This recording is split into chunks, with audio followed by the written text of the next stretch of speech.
টিআরসিতে অনেক বেশি পদসংখ্যা রয়েছে, তার তুলনায় বেশি ঠিক আছে।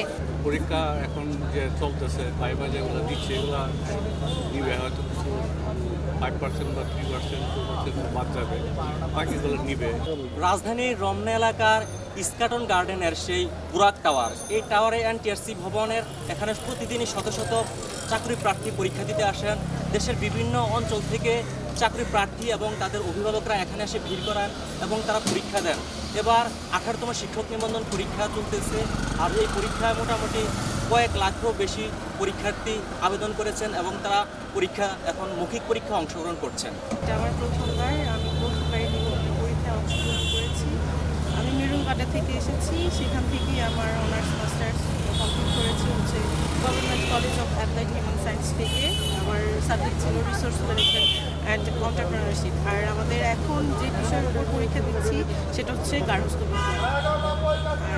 হ্যাঁ, আশাবাদী আছি, অনেক চেষ্টা করছি। আমার পরিবারে অনেক সাপোর্ট ছিল যে চেষ্টা করলে পারবো। এখন আমার চেষ্টা চলছে, আর আমি এখন একটা স্কুলে কর্মরত আছি।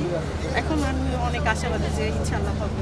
আসলে এখন পরিস্থিতি, বর্তমান যে পরিস্থিতি সেই হিসাবে আর কি দেখবো।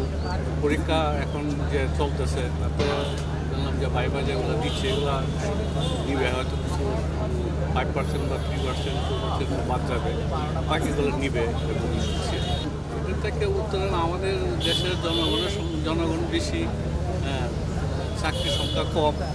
এখন সরকার যেভাবে নিয়ন্ত্রণ করে সেভাবেই নিবে আর কি।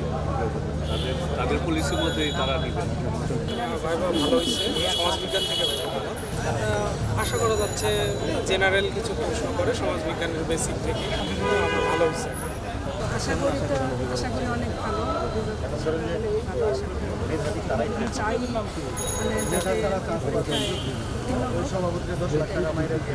আলহামদুলিল্লাহ মোটামুটি ভালো হয়েছে। আসলে প্রত্যাশা রাখতেছি ভালো কিছু হবে। আসলে তো এখন আমাদের যে সুযোগগুলো আছে, মানে দিন দিন আরও বেশি সুযোগ আসতেছে। এই অনুযায়ী যে আমাদের এখানে এনটিআরসিতে অনেক বেশি পদসংখ্যা রয়েছে, তার তুলনায় বেশি ঠিক আছে।